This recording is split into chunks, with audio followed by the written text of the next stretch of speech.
सबसे पहले भगवान बिरसा मुंडा की इस धरती को हम नमन करते हैं और इस न्याय महारैली में उपस्थित इंडिया गठबंधन के शीर्ष नेता,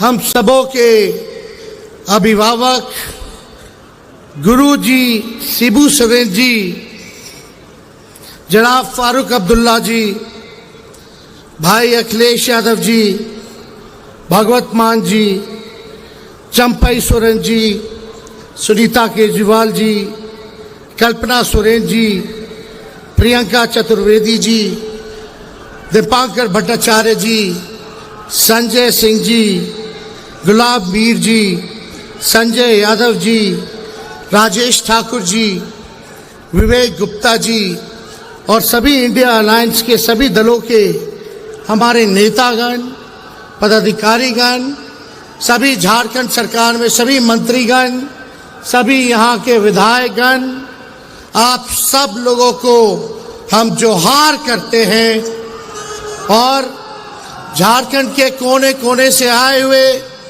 हमारे सभी अभिभावकों को यहीं से पैर छू करके प्रणाम करते हैं। हमारी बहनों माताओं को यहीं से हाथ जोड़ करके नमस्कार करते हैं और हमारे नौजवान युवा साथियों को यहीं से गले लगाने का काम करते हैं। जहां तक मेरी नजर जारी है वहां तक जन सैलाब है। ये मैदान आज की रैली में छोटा पड़ गया है। इसका मतलब झारखंड ने बना लिया है, मूड बना लिया है कि भाजपा को भगाना है, देश को बचाना है। क्या एजेंडा है, क्या मूड है आप लोगों का? लड़ाई क्या है? भाजपा को भगाओ, देश का संविधान बचाओ। भाजपा को भगाओ, देश का लोकतंत्र बचाओ। भाजपा को भगाओ, गंगा जमुनी तहजीब को बचाओ। इसलिए आज हम कल्पना बहन को धन्यवाद देते हैं, गुरु जी को, चंपई जी को धन्यवाद देते हैं कि आज हम सभी नेताओं को इन्होंने बिरसा मुंडा जी के इस पावन धरती पर बुलाने का काम किया, न्योता दिया, ताकि हम अपनी बात को आप लोगों के समक्ष रख सकें। देखिए, असली मुद्दा है, हम लोग कोई मोदी जी की बात करने नहीं आए, मुद्दे की बात करने आए। मुद्दा है पढ़ाई, दवाई, कमाई, सिंचाई, सुनवाई और कार्रवाई वाली सरकार देने के लिए। और मुझे पूरा भरोसा है कि हम सब लोग मिलकर के जो तानाशाही जो पूरे देश में चल रही है, इसको उखाड़ के फेंकने का काम करेंगे। आज हम लोगों के सामने 2 कुर्सियां खाली हैं, अरविंद केजरीवाल जी के लिए, भाई हेमंत सोरेन जी के लिए आज कुर्सियां खाली हैं। लेकिन आज यहां हर एक व्यक्ति देख रहा है, आप जनता हैं, आप मालिक हैं, आपको न्याय दिलाना है, आपको न्याय करना है। यही गुजारिश हम आप लोगों से करने आए। झारखंड में इतना अच्छा काम चल रहा था, दिल्ली में इतना अच्छा काम चल रहा था, गरीबों के लिए सरकार काम कर रही थी, लेकिन मोदी जी को ये पचा नहीं। तो मोदी जी सोचे अपने जांच एजेंसी जो इनके पार्टी के सेल है, ईडी, हम तो कहते हैं भाजपा के 3 जमाए, ईडी, आईटी, सीबीआई, यही है, उन लोगों को लगा दिया गया। भाई हेमंत सोरेन जी को जेल में डाला गया, संजय सिंह जी जेल रह करके आ रहे हैं और केजरीवाल जी को जेल डाला गया। इससे पहले मेरे पिता को जेल भेजा गया। हम पे कई केस मुकदमे हुए, लेकिन हमारा गठबंधन का कोई नेता इस बीजेपी के गीदड़ भपकी से डरने वाला नहीं है। हम लोग इनसे डरेंगे। इनको पता भी है कि कि हमारे भगवान श्री कृष्ण का जन्म ही जेल में हुआ था। तो इनसे हम लोग डरने वाले नहीं हैं। और आप सब लोगों से यही कहने आए हैं कि इनको वोट का चोट देना है, इनसे बदला लेना है। बदला केवल जेल भेजने का ही नहीं, देश को जो इन्होंने बदहाल कर दिया उसका बदला लेना है। मोदी जी ने केवल 4 काम किए। 4 काम क्या है? देश में गरीबी बढ़ा दी। दूसरा काम क्या है? देश में महंगाई बढ़ा दी। तीसरा काम क्या है? देश में पूरी तरीके से इन्होंने जुमलेबाजी की। और चौथा काम जो है गरीबी को बढ़ाया, महंगाई को बढ़ा दिया। ये 4 काम जो है मोदी जी ने किया है। 14 में कुछ कहे थे, क्या बोलते थे आप लोगों के बीच आकर के? भाइयों बहनों, मोदी आएगा तो हर साल 2 करोड़ लोगों को नौकरी देगा। कहाँ गया मोदी जी नौकरी? भाइयों बहनों, काला धन लाएगा और हर एक के खाते में 15-15 लाख रुपया डालेगा। आप लोगों के खाते में पैसा आया क्या? आप लोगों के खाते में पैसा नहीं आया, लेकिन बीजेपी के खाते में चंदा आ गया। इलेक्ट्रल बॉन्ड के जरिए हजारों करोड़ आ गया। और मोदी जी एक वादा पूरा नहीं किया उन्होंने। किसानों का आय दुगुना करेंगे 22 में, सभी कच्चे मकान को पक्का मकान बना देंगे, मेक इन इंडिया। क्या क्या इन्होंने नहीं कहा था, एक वादे को इन्होंने पूरा नहीं किया। ठीक ही कहा हमारे संजय भाई ने कि मोदी जी झूठ बोलने के फैक्ट्री है। केवल झूठ बोलने के फैक्ट्री नहीं, बल्कि मैन्युफैक्चरर भी है, होलसेलर भी है और डिस्ट्रीब्यूटर भी है। मोदी जी इतना झूठ बोलते हैं कि गोबर को भी हलवा बना देते हैं, इतना झूठ बोलते हैं। बीजेपी का मतलब बड़का झूठा पार्टी। अभी बिहार आए थे मोदी जी, क्या कह रहे थे? बिहार में कहा कि अब जमाना बदल गया है, टेक्नोलॉजी का जमाना है। बोले कि लालटेन जो है, लालटेन क्या चार्ज कर देगा मोबाइल को, ये बोले। बताइए क्या सोच है रे भाई, बोलने से पहले कुछ नहीं सोचते। बोले कि लालटेन मोबाइल को तो चार्ज नहीं कर सकता। मीडिया वालों ने हमसे पूछा कि मोदी जी ने ऐसा बोला है।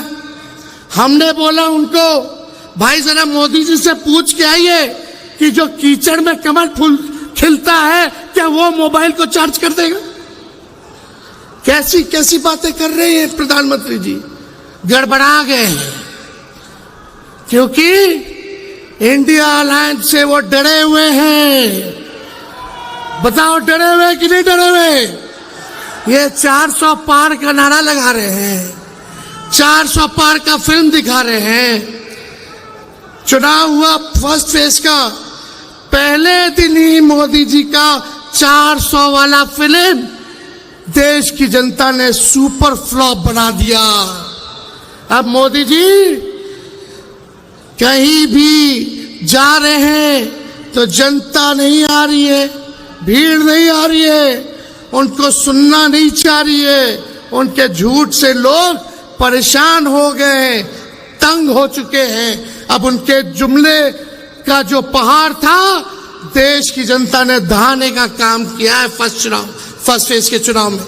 और मुझे पूरा भरोसा है जिस दिन झारखंड, बिहार, यूपी यानी 134 सीटें हैं, अगर तीनों राज्य मिलकर के हम सब एक होकर के मजबूती के साथ लड़ेंगे तो बीजेपी सत्ता में नहीं आने वाली है। तो आप सब लोगों से यही अपील है कि आप सब लोग एकजुट होकर के हमारे इंडिया अलायंस के जहां भी कैंडिडेट होंगे, जहां भी उम्मीदवार होंगे, उनको भारी मतों से आप लोग विजय बनाने का काम कीजिए। और बीजेपी के झांसे में नहीं आना है। बताइए झारखंड के लोग, बीजेपी से बदला लेना है कि नहीं लेना है? जो आप लोगों के साथ अन्याय किया, आपके नेता के साथ अन्याय किया, उसका बदला आप लोगों को लेना होगा, वोट की चोट से लेना होगा। ज्यादा समय हम नहीं लेंगे, सभी नेताओं को यहां बोलना है। मेरा गला बैठ गया है, बैठा तो है गला, लेकिन बीजेपी का हवा हम बिहार में टाइट कर दिए है। हम अकेले हेलीकॉप्टर पे उड़ रहे हैं, बीजेपी के 20-25 हेलीकॉप्टर उड़ रहा है। हम अपना हेलीकॉप्टर को ट्रैक्टर बना दिए हैं और बीजेपी का हवा टाइट कर दिए। तो इससे आप सब लोगों का प्यार, आशीर्वाद और ताकत आप लोग देते रहिए, ताकि इन फिरकापरस्त शक्तियों से हम लोग लड़ाई लड़ने का काम करेंगे। ठीक कहा संजय जी ने। बीजेपी के नेता बार बार संविधान को खत्म करने की बात कर रहे हैं। जो बाबा साहब अंबेडकर का लिखा हुआ संविधान है, कोई एड़ा गेड़ा बाबा का लिखा हुआ नहीं है। ये बाबा साहब अंबेडकर का लिखा हुआ संविधान है। किसी माइक के लाल में दम नहीं जो हमारे देश के संविधान को बदल करके दिखाए। इनकी हैसियत नहीं है। ये बिहार में भी आए थे, बिहार में भी इनके मंत्री, इनके उम्मीदवार लगातार इस बात को कह रहे हैं कि संविधान को खत्म कर देंगे। बोलने से पहले बिट्टू, तेरे पापा संन्यास ले रहे हैं। सब माया है। ज्यादा समय हम नहीं बोलेंगे, लेकिन कल्पना जी बोल रही थी भैया एक गाना गा दीजिएगा आप लोग, लेकिन एक साथ गाओगे मेरे? बताइए, हाथ उठा के बताइए। मोदी जी को सुनाई देना चाहिए। बताइए, हाथ उठा के बताइए। मोदी जी को सुनाई देना चाहिए। तुम तो धोखेबाज हो, वादा करके भूल जाते हो। रोज रोज मोदी जी तुम ऐसा करोगे, रोज रोज मोदी जी तुम झूठ बोलोगे, जनता जो रूठ गई फिर हाथ मलोगे। अरे तुम तो धोखेबाज हो, वादा करके भूल जाते हो। तो ये धोखेबाज लोग हैं, इनके झांसे में मत आइएगा। और मोदी जी तो इतने बड़े कलाकार हैं कि अमिताभ बच्चन, शाहरुख खान, सलमान खान सब फेल है, इतना नौटंकी करते हैं। और ये कुछ मीडिया के लोग हैं, गोदी मीडिया के लोग, मोदी जी समुंदर में चले जाएंगे तो बोलेगा लोग देखो समुंदर में मोदी जी ने छलांग मार दिया।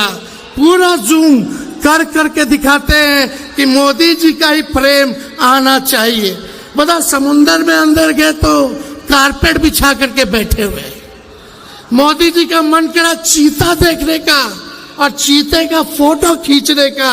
अफ्रीका से चीता मंगा करके फोटो ले रहे हैं तो मीडिया के लोग गरीबी नहीं दिखा रहे, देश की किसान की हालात नहीं दिखा रहे, आंदोलन नहीं दिखा रहे। मोदी जी चीता का फोटो कैसे खींच रहे हैं वो दिखा रहे। मोदी जी का मन किया कि आज बाबा बन जाए, जा करके केदारनाथ में गुफा में बैठ करके थोड़ा फोटो खिंचवा ले, तो मीडिया के लोग वो चीज चला रहे, वो दिखा रहे। आज देखिए, चौथा खंबा लोकतंत्र का मीडिया को माना जाता है, लेकिन आजकल क्या स्थिति होगी मीडिया की? मुद्दे की बात ही नहीं कहते, कुछ नहीं दिखाया जाता। एक एक चीज जो है आप देखिएगा, केवल मोदी जी क्या खाते हैं, क्या पीते हैं, कहाँ जाते हैं, क्या पहनते हैं, केवल यही चीज दिखाया जाता है, लेकिन देश की समस्याओं को नहीं दिखाया जाता। तो ज्यादा कुछ ना कहते हुए हम बस एक ही संदेश देंगे कि देखो, हम लोग कलम बांटने वाले लोग हैं, हम लोग नौकरी देने वाले लोग हैं, और देश में सबसे बड़ा दुश्मन हमारा बेरोजगारी है, गरीबी है, हमारा दुश्मन महंगाई है। इसलिए कलम बांटने वालों का साथ दो जो नौकरी देगा, ना कि तलवार बांटने वाले का साथ दो जो समाज में नफरत और हिंसा फैलाने का काम करता है। इन्हीं चंद शब्दों के साथ आप सब लोगों को हम धन्यवाद देते हैं और सभी हमारे झारखंड के जितने हमारे साथी हैं, कांग्रेस पार्टी के, राष्ट्रीय जनता दल के और जेएमएम के, उनको भी धन्यवाद देते हुए अपनी बात को यही विराम देते हैं। जोहार झारखंड, जय हिंद।